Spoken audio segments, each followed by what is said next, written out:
पुरिनि बिष्णुराभा हलाव बेयाव जेसेबांखिनि बड'लेण्डआव मार्टियार्स जादोंमोन बिनि थाखाय चेक राननायनि हाबाफारि लादों, बे प्रग्राम लादों आरोखि। बेयावनो आं दा दंफैयो। नोंथांमोननो आं बेखौनो दिन्थिनो आखायाव लादों आरोखि।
दिनैनि बे हाबाफारियाव नुजाफैनो हानाय आंगो जोंनि आलासि बिथांमोन आरो मुंख्लं नखरनिफ्राय नुजाफैनो हानाय सोद्रोमाफोरजों लोगोसे गासैबो हाबाफारियाव बाहागो लानाय नोंथांमोननिसिम गिबियावनो फुंबिलिनि गाहाम हामलायनाय बावहरनाय थाबाय।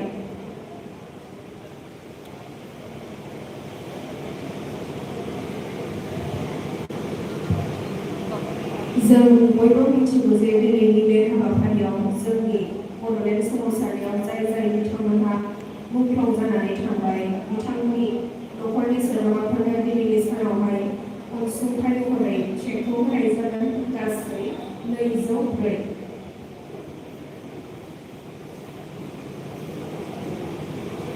दा जोङो बिथांमोना हारिनि थाखाय गावबा गाव सोलोंनायखौ जों माब्लाबाबो बावनो हाया आरो दा बिथांमोननि अबदाननि थाखायसो जोंनि हारिया बिसोरो थाखोआव सफैदों। दा बेनिखायनो जों बिथांमोनखौ जेब्लायबो मान होयो। दा आङो हाबाफारियाव नुजाफैनाय गासैबो बिथांमोन आरो जोंनि जौसाङाव थानाय आलासिफोर बयखौबो दान्दिसे सम गसंनानै जोंनि हादरसायारि सं मेथाइ एबा जोंनि आसाम रायजोनि स्टेट एन्थेम गंगा बर'देस सं मेथाइखौ जयै रोजाबनो थाखाय गुरैयै खावलायहरनाय जाबाय। अननानै बयखौबो गसंनो खावलायनाय जाबाय।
जाबाय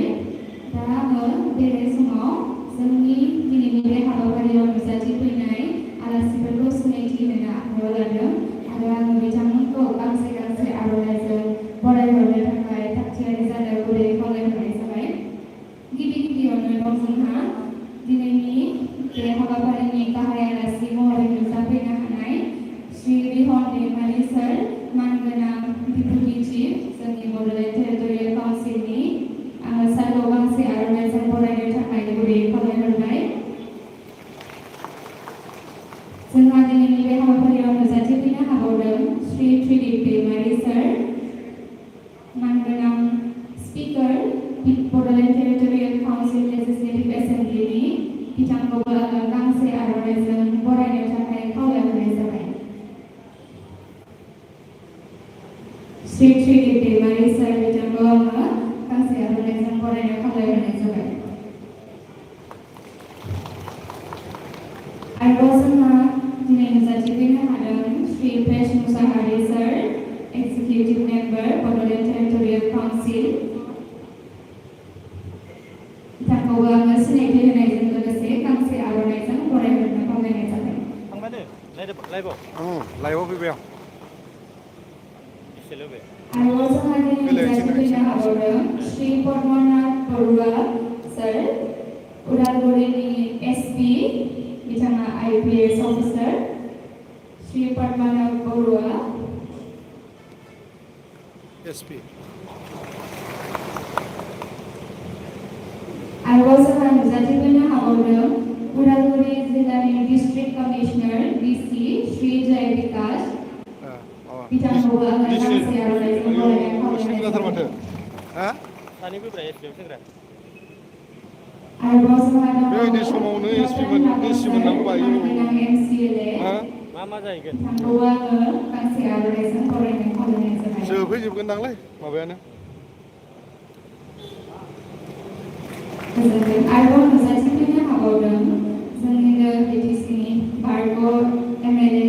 सार श्री भुपेन बर' बिथाङा बारग' मानगोनां MLA बिथांखौबो आङो गांसे आर'नाइजों बरायनो खावलायनाय जाबाय। आरो दंबावो जोंहा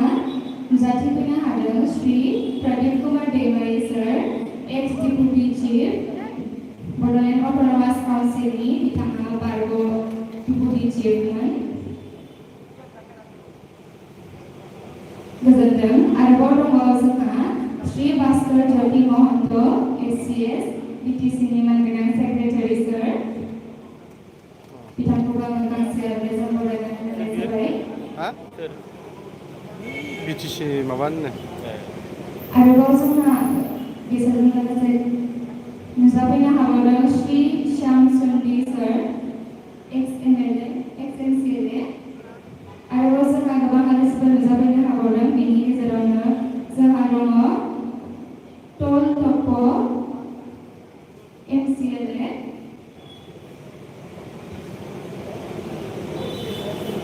राकेश्वर ब्रह्म सार मानगोनां ex-MLA BTC आरोबाव दंबावो जोंहा सन्जय सरगयारि सार बारग' MCLA बिथांखौबो गांसे आर'नाइजों बरायनो खावलायनाय जाबाय। आरोबाव दंबावो जोंहा दिलेन बर' सार ex-NDF वेलफेयार ससाइटिनि चेयारमेन बिथांखौबो गांसे आर'नाइजों बरायनाय जाबाय। आरो नुजाथिफैनो हाबावदों जोंनि गेजेराव श्री दिपेन दैमारि सार ex-MCLA बिथांखौबो गांसे आर'नाइजों बरायनानै लानाय जाबाय।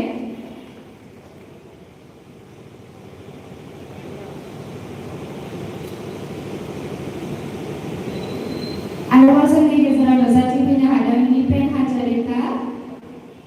जेनेरेल सेक्रेटारि भेरगाव बिथांखौबो गांसे आर'नाइजों बरायनाय जाबाय।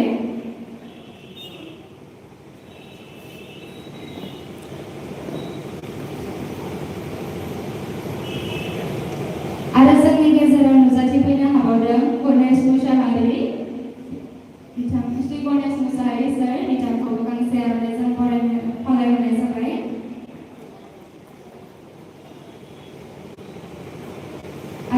जोंहा पल्टन मुर्मु सार बिथाङा बिपिएफनि सासे दैदेनगिरि बिथांखौबो गांसे आर'नाइजों बरायनो खावलायनाय जाबाय पल्टन मुर्मु सार श्री पल्टन मुर्मु सार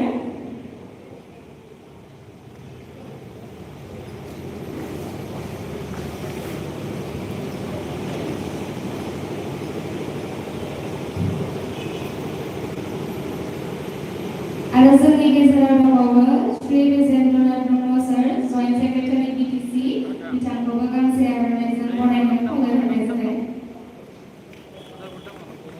गोजोन्थों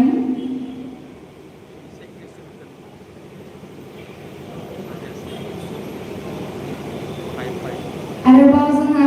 आलासि सिनायथि होनायाव थालांबावदों जतिन राजबंशी सार बिथाङा भज राजबंशी सेलनि चेयारमेन बिथांखौबो गांसे आर'नाइजों बरायनो थाखाय खावलायहरनाय जाबाय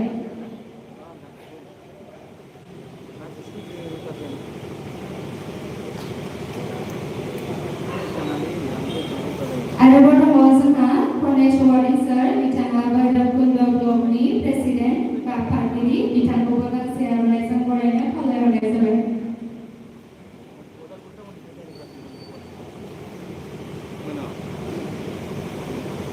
नोंखौथ' होखागोन दा इननो होखागोन दा खोनासंदो आंथ' आखायाव फैयाल'सो साना आंना बेलेग माबा आरोबाव जोंनि गेजेराव दङ फुंखा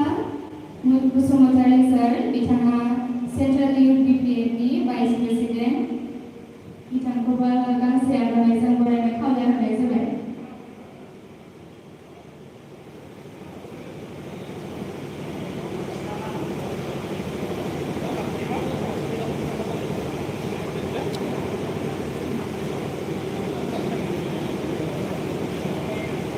आरोबाव जोंहा जोंनि गेजेराव दंबावो श्री गगन नार्जारी सार बिथाङा बिटिसिनि आइपिआर डिपार्टमेन्टनि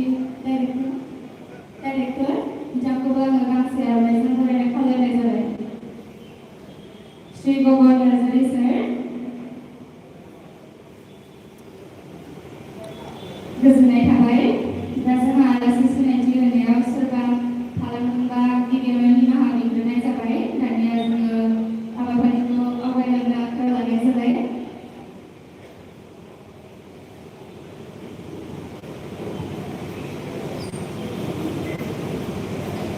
दा आङो जोंनि हाबाफारिया जागायनायनि सिगां जोंनिनो बिटिसिनि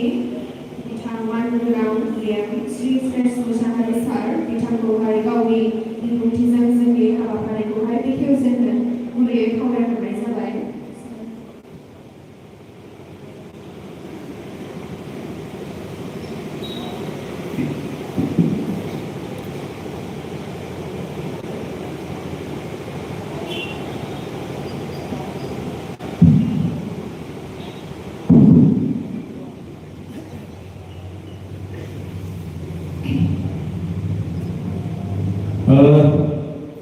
बयनिसिमबो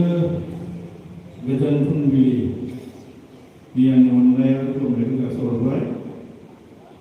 दिनैनि बे डिस्ट्रिबिउसन अफ सेक बड'लेण्ड मार्टियार्स बे सेक राननाय हाबाफारियाव नुजाथिफैनो हानाय जोंनि बिटिसिनि डेपुटि चिफ मानगोनां रिगेल दैमारि बिथां आरो लोगोसे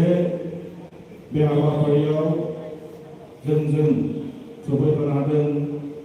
बिटिसिनि स्पिकार मानगोनां केबि दैमारि बिथां আমার মাজত ইয়াত উপস্থিত হ'ব পাৰিছে ওদালগুৰি জিলা ডিষ্ট্ৰিক্ট কমিশনাৰ সন্মানীয় ডাঙৰীয়া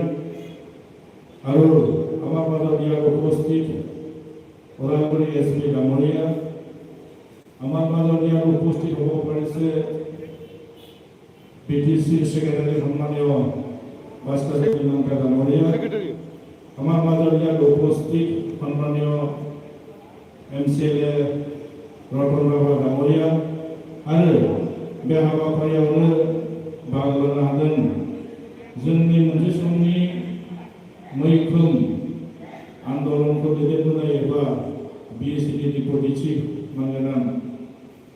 दैमारियाना आरो बे हाबाफारियाव बाहागो लानो हादों जोंनि मोनसे समनि आन्दोलनकारि एबा बारग' बरमा समाजनि एमएलए भबेन बर' बिथां आरो बे हाबाफारियाव बाहागो लानो हादों बारग' एमसिएलए मानगां सन्जय सरगियारि बिथां बे हाबाफारियाव बाहागो लाफैनो हादों जों मानगोनां बारग' एमएलए प्रफेसर ब्रह्म बिथां बे हाबाफारियाव बाहागो लानो फैदों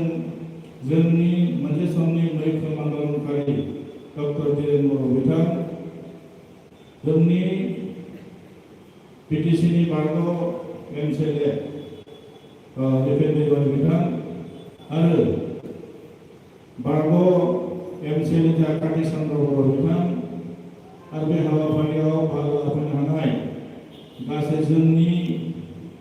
बिपिएफ दोलोनि पिएमपिनि गासै दैदेनगिरि नोंथांमोन बिपिएफनि गासै सेन्ट्रेल कमिटिनि दैदेनगिरि नोंथांमोन आरो बे हाबाफारियाव बाहागो लाफैनो हानाय जोंनि बिपिएफ दोलोनि गासै सेन्ट्रेल कमिटि जिल्ला कमिटि गासै सियारनि बिबानगिरि नोंथांमोन आं गेजेरावनो बयबो आंनि गोसो गोरबोआवनो खुलुमनायखौ जासिबाय आरो दिनैनि बे हाबाफारियाव मार्टियास फेमिलिनिफ्राय दिनै सफैनो हानाय गासै मार्टियास न'खरनिसिम आंनि गोसो गोरबोनिफ्राय खुलुमनाय आरो सिबिनायखौ आङो दिनै नोंथांमोननि जासिहरबाय आरो बयखौबो आं मान बावबाय दिनै जोंनि बिटिसि सरकारनि सरकार जानाय लोगो जोंनियाव जायफोर मुंख्लं बे मुंख्लंफोरनो थाखाय दिनै 5 लाख गासै 204 माबा खेबनो बे 204 माबा खेबो गोलाव खेबलाय आंनो नांगौ जोंनि मानगोनां बिटिसिनि चिफ खेबलाय नों आंनो नांगौ दैदेननायाव गोलाव नांगौ ओरैहाय ओरै साइज भिडिअ जायफोर दिनै बेहाय गोबां माबा होगोन इउटिउबाव होगोन बेखौनो आरो एखे लिसा दिनै बेहाय दिनै मोनफैनो हादों बिथांमोनखौ जोङो दिनै गासै 204 आरो गोबां होनो गोनां दंबावो दिनै पेज वाइसआव होबाय थादों गासै जोङो जायफोर दिनै नांगौबा आं 10 मिनिट नांथारगौ आरो बिटिसि सुक्ति नांगौ आरो बिटिआर सुक्ति बे सुक्तिनि गेजेरजों जोंनाव मोनसे रेस फैदों बिल की सुक्ति खालामनाय लोगो लोगो 2624 नं 2624 आरो नैबे बिटिआर सुक्तिनि गेजेरजों जोंनाव मोनसे लिस्ट फैदों 3111 जन दिनैसिमबो मोनसे लिस्टआ दिनै जादों आरो गोबां एनडिबिनि गोबाव बोसोर सोमावसारनायाव मुंख्लं जानाय गोबां माखासे जायफोर जोहोलावफोर बिथांमोननि दिनै लिस्टआ दासिमबो क्लियार जायाखै ओंखायनो जोङो डिटेल्स बुंनाया अब्लाबो जोंनाव मोनसे लिस्ट दङ 3000निबो बारा एनडिबिनि आरो 2624 जन दिनै 5000निबो बारा जायफोर दिनै मुंख्लं बे मुंख्लंफोरनि गेजेराव जों बिटिसि सरकारनिफ्राय मोनसे पेज वाइसआव होबाय थादों एबा जों बिटिसि सरकार जानाय लोगो लोगो जोंनि बिपिएफ सरकारनि माने हाग्रामा महिला साननि दैदेननाय बे सरकारनि दिनै जोङो 204 जोंनि सेग्रांगोन ओंखायनो दिनै जों बेखौसो बुंगोन जे बयबो मोनगोन जोङो बयखौबो होनो सेस्था खालामगोन ओंखायनो दिनै जायफोर मोनबाय आरो जायफोर मोनाखै बे मोननैफोरखौबो जोङो पेज वाइसआव खालामनो थाखाय बिटिसि सरकारनिफ्राय जों बेखौ नाजाबाय थादों ओंखायनो जोंनि हाग्रामा महिला सानखौ धन्यबाद होथारनांगोन मानो बिथाङा नाजानायनि गेजेरजों दिनै 204 खौ जों पास होनो हादों आरो उननि समफ्रावबो जों होलांगोन ओंखायनो दिनै जोङो मुंख्लंफोरखौ जों बेसेन होथारनांगोन जोंनि गेजेराव जोङो दिनै जे मोनसे पजिसन मोनदों दिनै जों मोनसे दिनै बिटिसि दिनै सरकार खुंनायनि खाबु मोनदों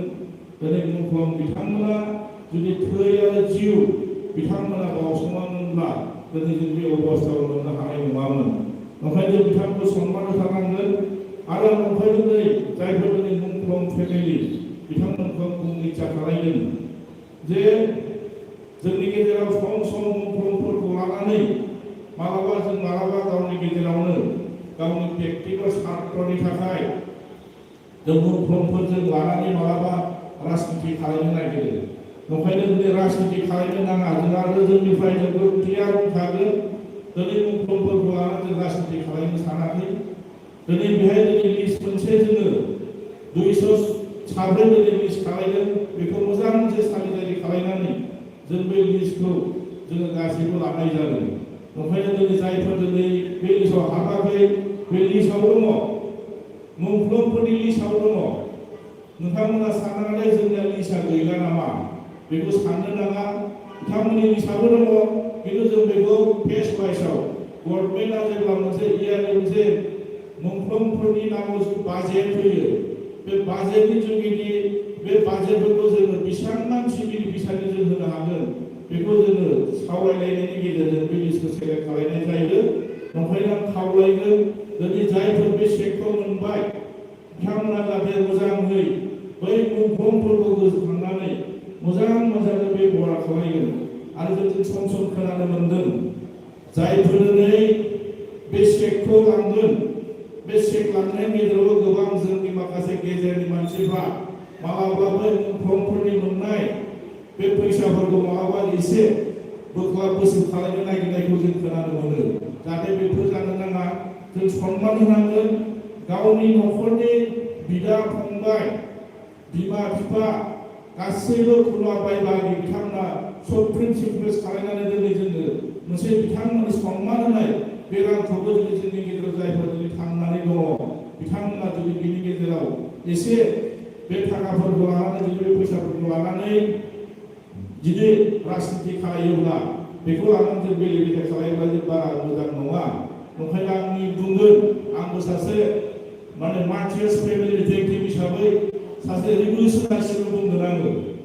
आङो बयखौबो खावलायहरगोन दिनैनि बे मन्चनि जुगिदि खावलायगोन जों मुंख्लंफोरखौ सनमान होनांगोन दिनै जोङो जायफोर दिनै सरकाराव दङ जायफोर दिनै जों बे सियाराव जिरायनानै दिनै जोङो माने सरकार सालायगोन जोङो हदाय नोंथां मुंख्लं न'खरफोरखौ लानानै सावरायबाय थानाय जायो मानोना जोंनि हाग्रामा महिलारि साना खोब सिरियास मोजाङै सिन्था खालामबाय थादों जों मोदै मुंख्लं न'खरफोरनो जोङो माबायदि बिथांमोन सनमान होनो हागोन बिथाङा खोब सिरियास ओंखायनो जोङो मोनसे डिसिसनखौ लाबोदों एबार हाग्रामा महिलारि साना मोनसे डिसिसन लादों जोंनि बिपिएफ जोंनि गभर्नमेन्टआ डिसिसन लादों जायफोर दिनै मार्टियार्स फेमिलिफोरनि थाखाय जोंनि बिटिसि सरकाराव बेसेबांनाखि साख्रि ओंखारगोन बे साख्रिनि माने 3% जोङो बिथांमोननि थाखाय मोनसे खथा दोनबावदों मानोना जोङो 3% खौ मोनसे खथा दोनदों बिथांमोनजों साख्रिखौ जों मार्टियार्स फेमिलिफोरा मोननो हायो बेखौ जोंनिफ्राय डिसिसन लादों ओंखायनो जोङो बेखौ खावलायगोन जों अराय सनमान होनो नै आङो दा उदालगुरिनि बिष्णुराभा माबायाव दङ जायफोर जेनेबा बड'लेण्ड गभर्नमेन्टआव प्रटेस्ट जादोंमोन बिथांमोननि थाखाय माबा खालामदों आरोखि दिनै चेक रानगोन आरो बेनिनो मोनसे मिटिं खालामदों बेयाव बेथ' गाज्रि नङा होमबा बे मोजां ओंखायनो जों सनमान होनो आरो जोङो थांनाय सरकारा बिथांमोना जाय मुंख्लंफोरनि थाखाय 5 लाख होनांगौमोन बिथांमोना 3 लाख होदों होननानै खोनानो मोन्दों नाथाय जों बिदि खालायाखै एबार जोंनि सरकारा जिथु डिसिसन जादों सक्तियाव जि रां हरदों सरकारा बे फैसाखौ जोङो थाइसेबो एफा खालामनो दिनै जानाय नङा ओंखायनो 5 लाखखौ जोङो कमप्लिटलि जों 5 लाखखौ जों होखागोन आरो ओंखायनो दिनै गोबां मोनथिगौ जायफोर मार्टियार्स फेमिलि नङा होमबा मुंख्लं न'खरफ्रा मोनथिगौ सासे दावहायाव थाङोब्ला दावहानिफ्राय जुदि न'खराव जुदि गिदिंना फैफिनाब्ला माबायदि जायो गोबां दुखु दाहा दङ आरो दिनैथ' मिथिखागौ दिनै जोङो एनडिएफबि जायफोर न'खरनि मुंख्लं बिथांमोननि गोरबोआव जि मोनसे दावदाब जि मोनसे दुखु दाहा रावबो बेखौ बुजिनाय नङा मुंख्लं न'खरनि दुखु दाहाखौ रावबो बुजिनाय नङा बिथांमोना गोबां गावनि दिनैसिमबो गावनि फंबायानो जा गावनि बिदायानो जा गावनि गथ'आनो जा दिनै बिथांमोना दिनैसिमबो गोथै सहफोरखौ दिनै गनाव सफैया फैयाखै ओंखायनो जों बिथांमोनखौ मार्टियास होननानै जों सनमान होनो रोंनांगोन जोङो बर' जाति हिसाबै जेब्लासिम थांना थागोन जोंनि मोनसे बे जारिमिनाव सनानि हांखोजों जों मार्टियास फेमिलिखौ जों बयबो जाहाथे इयुन जोलैनि गथ'फ्रा मोजाङै जाहाथे बेखौ बुजिनो हायो आरो जाहाथे जोथोन लानो हायो ओंखायनो आङो दिनै बारा गोलाव बुंनो सानाखै मानोना दिनै जोङो बयबो बुजिगौ गोबां दुखु खस्थ' जारलानि गेजेरजों नोंथांमोना दिनै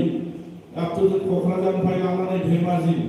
आरो गुबुन गुबुन जिल्लानिफ्राय जेरैबायदि फैनानै नोंथांमोना बे सौफैनो हादों ओंखायनो आं नोंथांमोनखौ धन्यबाद होदों जाहाथे बयबो जाहाथे मोजाङै बे सेक्टरखौ लानानै मोजां बेबहार खालामो সকলোকে মই অনুৰোধ কৰিব বিচাৰিছো যিবিলাক শহীদ পৰিয়াল আজি ইয়াত উপস্থিত হলে তাতে সকলোৱে আমি যিটো বিটিসি চৰকাৰ পালৰ পৰা যিটো 5 লাখ টকাকে আমি চেক বিতৰণ কৰিব গৈ আছো আমাৰ চৰকাৰৰ সন্মানীয় মুৰব্বী হাগ্ৰামা মহিলাৰী নামৰীয়া শহীদসকলক এটা সন্মান দিছে আৰু আমাৰ চৰকাৰে আমি যিটো 5 লাখ টকাকে শহীদ পৰিয়ালসকলক দিবৰ কাৰণে অলৰেডি আজি আমি 204 জন শহীদ পৰিয়ালক আজি চেক বিতৰণ কৰিম আমি যোৱা চৰকাৰে 5 লাখ টকা নহয় তেখেতক 3 লাখকে শহীদ পৰিয়ালসকলক দিছিল কিন্তু আমি এবাৰ এনেকা ধৰণৰ আমি কৰিব বিচৰা নাই ইয়াৰ কাৰণে সকলোৱে জানে শহীদ পৰিয়ালৰ সকলো মানে দুখ বেদনা অকল শহীদ পৰিয়ালসকলে গম পাব ইয়াৰ কাৰণে আমি সকলোৱে আজি তেখেতক সহযোগিতা দিবৰ কাৰণে আহিছো ইয়াৰ কাৰণে মই সকলোকে ধন্যবাদ দিছো আৰু আজি যিবিলাক আজি ইয়াত উপস্থিত হৈ শহীদ পৰিয়ালসকলে যাতে আপোনালোকে পইচাটো লৈ যাতে আমাৰ মাজৰ শ্ৰেণীবিলাকে মাজৰ শ্ৰেণীৰ ব্যক্তিসকলে এনেকুৱা ধৰণৰ কৰিব বিচাৰে কিছুমান নাম কিছুমান সহায় কৰাৰ নামত সেই পইচাটো কিছুমান অলপ আধা অংশ তেখেতলৈ ল'ব বিচাৰে যাতে এনেকুৱা নহয় ইয়াৰ কাৰণে মই সকলোকে অনুৰোধ কৰিব বিচাৰিছোঁ যাতে এই পইচাৰ কোনো ৰাজনীতি কৰিব নালাগে আৰু মাজৰ মানুহবিলাকে যাতে টকাবিলাক যাতে দাবা নকৰে সেইখিনি কৈ মোৰ বক্তব্য ইয়াতে সামৰণি মাৰিলোঁ ধন্যবাদ থেংক ইউ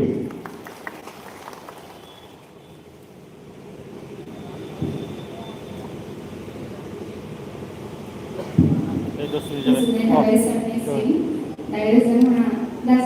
दहाय आलासि सिनायथि होनायाव सासे जोंनि मानगोनां आलासिया खालामदों दा बेनिखायनो आङो बिथांखौ बे समाव सिनायथि होनानै बरायनानै लानो थाखाय आवगायबोदों जोंनि गेजेराव नुजाथिफैनो हादों रबिनसन मोसाहारि सार फर्मार IAS अफिसार बिथाङा दा जोंनि बिटिसिनि चिफ सारनि एडभाइजार आङो बिथांखौ गांसे आर'नाइजों बरायनो खावलायहरनाय जाबाय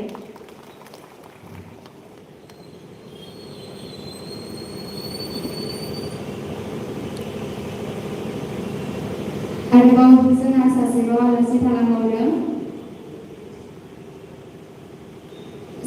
श्री कार्तिक बर' सार एक्स MCLA बिथांखौबो आङो गांसे आर'नाइजों बरायनो थाखाय खावलायहरनाय जाबाय गोजोन्थों दा जोंहा हाबाफारि बायदियै दङ जोंनि दिनैनि बे हाबाफारिनि गेस्ट अफ अनार बिथांमोननिफ्राय फंनैसो बिबुंथि So I would like to request Shri Vijay Vikas Sir, District Commissioner of Udalguri, to address a few lines on this occasion. Thank you.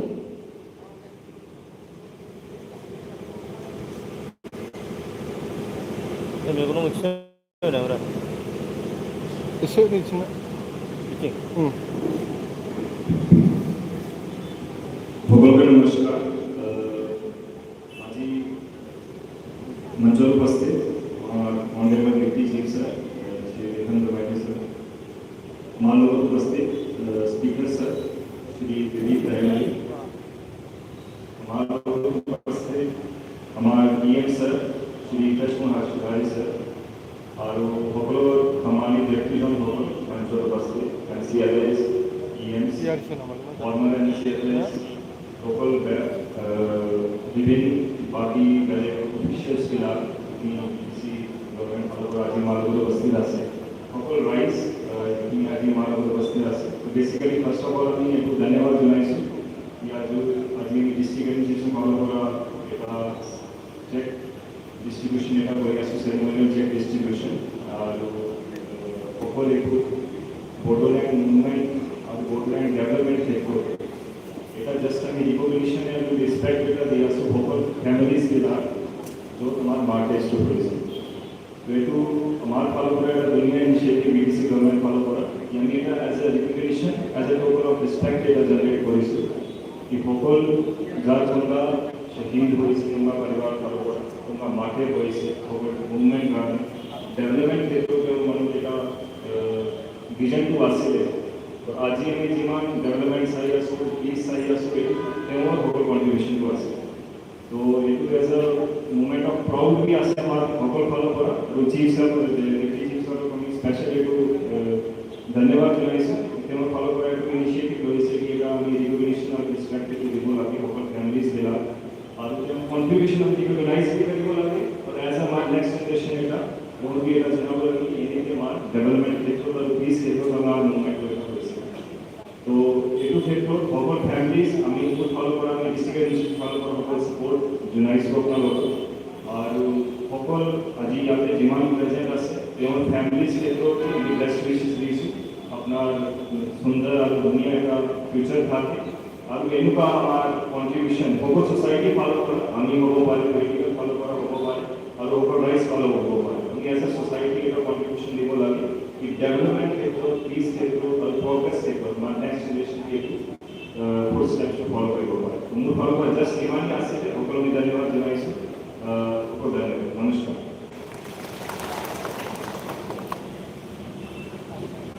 Thank you, sir. दा आरोबाव हांख्रायबावनो सानदों जोंनि गेस्ट अफ अनार सारुश्री त्रिदेब दैमारि मानगोनां speaker BTCLनि बिथांखौबो आङो दिनैनि बे हाबाफारिनि सायाव फंनैसो बिबुंथि लाखिनो गुरै खावलायहरनाय जाबाय गोजोन्थों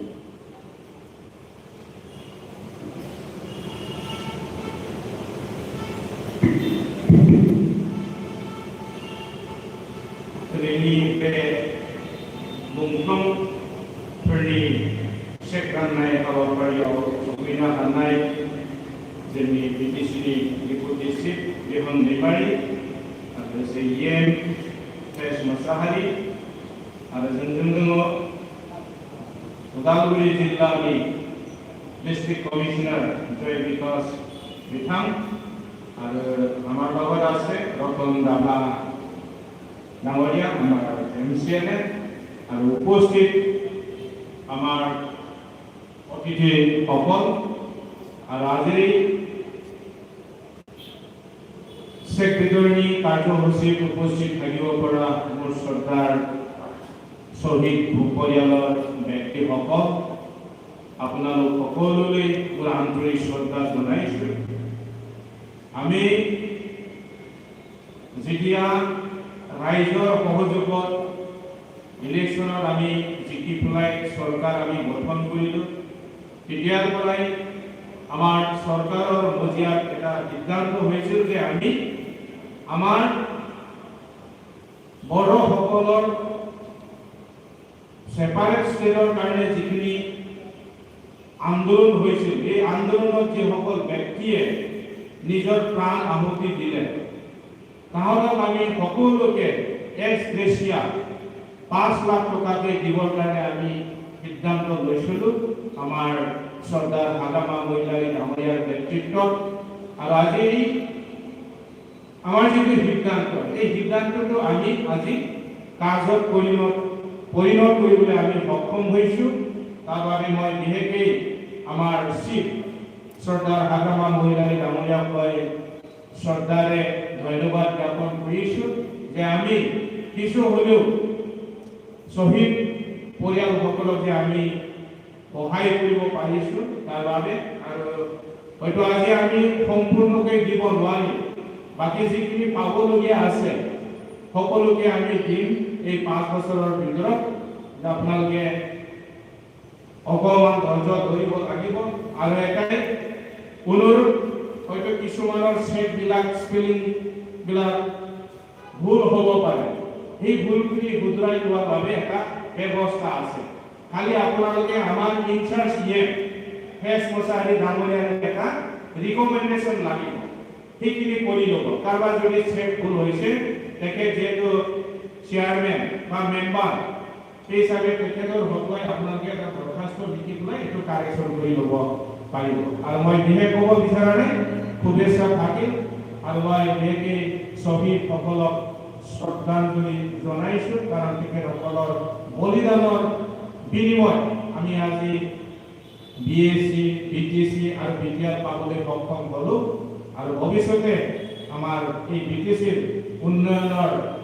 কামনা কৰি আৰু লগতে শ্বহীদ পৰিয়ালসকলৰ মংগল কামনা মই কৰিছোঁ আৰু যিসকল আন্দোলনকাৰী বিশেষকৈ এনডিপি সকল আছে তাহাঁতৰ কাৰণেও আমি চিন্তা কৰিছোঁ যিসকল চাৰেণ্ডাৰ কৰিলে তাহাঁতৰ কাৰণেও ভৱিষ্যতৰ কাৰণে আমি চিন্তা কৰিছোঁ আমি কিবা এটা সহায় কৰিব পাৰোঁ নেকি এক্স গ্ৰেচিয়া দান দি পেলাই সেইখিনি আমি ব্যৱস্থা ল'ম লাহেকৈ গতিকে ধৈৰ্য ধৰক আৰু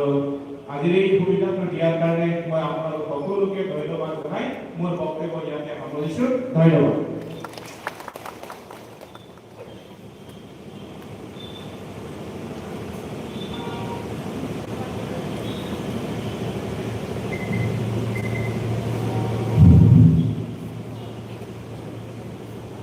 हाबाफारिनि सोमोन्दै बेसेन गोसा बिबुंथि होलांनायनि थाखाय सारनि गोजोननाय थाबाय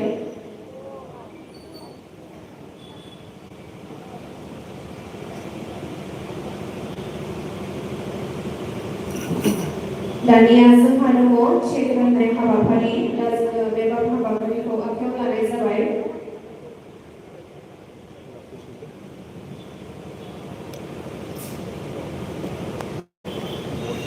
गिदिरखौ गोनां देखायदे सासानि डेम'मोन ना बर गिदिर नङा होमबा नोंनियाथ' थाखाबायथ' आंनाथ' र' बेखौ मा नांसिगोन आं आंनिया मा थागोन बेखौ नांगौमोन दा आंनावथ' लाइबाबो थाबाय ना नै बेखौ दानथ'नानै बाराल' नाङालै बेफोरल' नायबा जोंहा दान्दिसे समनि उनावनो बे चेक बेलेग बिलाइनाय हाबाफारिखौ जागायनो थांगासिनो दङ बेनि थाखाय जोङो माखासे थागथियारि बानायनानै लानाय जादों बेनिखायनो आङो जाय नोंथांमोनहा दिनै चेकखौ आजावगोन दसे सम नेथ'नो थाखाय गुरै खावलायहरनाय जाबाय